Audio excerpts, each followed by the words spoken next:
You've probably heard of the fact that animals need food to survive, right? It's a fact. You and I, we need food and water to survive. Just like I would take a cup of water and, you know, I definitely need water to survive. And so do you.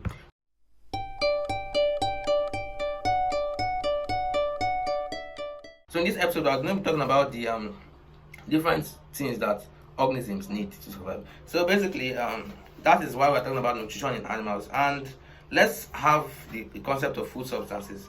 Now we'll talk about food substances. They are basically substances that allow us to digest them and convert them to useful nutrients for the body. So the thing is, the body is actually a kind of, it's like biting more than it can chew.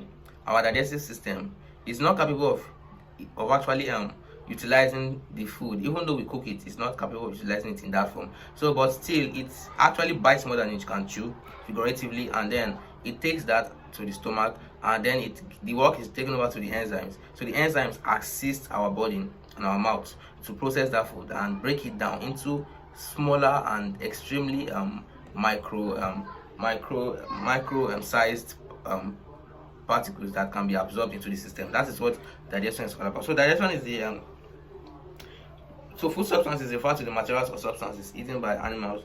So that is basically the concept. And majorly we eat carbohydrates. Majorly we eat carbohydrates, and these carbohydrates, they are divided into monosaccharides, disaccharides, and polysaccharides. So depending on the number of units of sugar. So monosaccharides, they are basically simple sugar, while disaccharides, they consist of 2 units of simple sugar combined together, like we have maltose and all the rest. So sucrose, maltose, and lactose. So we also have polysaccharides, or complex sugar, which involve glycogen and starch and all the rest. So these are ones that are actually stored in food, in fruits like cocoyam and all the rest. So the importances of carbohydrates. For example, carbohydrates, they are important because they help us to they provide energy for us. They provide heat during oxidation. I used to use certain part of the body, and then they provide lubrication in different aspects of the body. So those are the benefits of carbohydrates. We also have other classes of food like protein, just as you might have known. I was about to say we have fats and oils, we have vitamins and minerals, we have water and all the rest, which you might also have been familiar with. But each of these nutrients, they have their different functions. Well, these vitamins, for example, when you have a deficiency of a vitamin and a mineral, you have a deficiency syndrome. So for example, when we have a lack of iodine, you have a basically have a deficiency known as goiter. So you can see in this diagram, you have an adult suffering from goiter with enlarged thyroid glands, because there's no iodine to actually for the thyroid glands to perform their functions properly, so they begin to enlarge.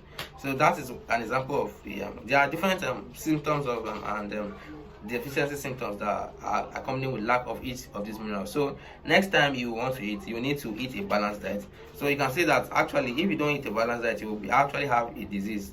For example, we have in this diagram, we have children suffering from kwashiorkor. That's because they have not eaten a balanced diet, and the body is not allowed to grow in the right proportions. So in summary, nutrition is very important for the body, and you need to eat a balanced diet, the kind of diet that the body needs and is recommended for your proper functioning of your body. Thanks for watching.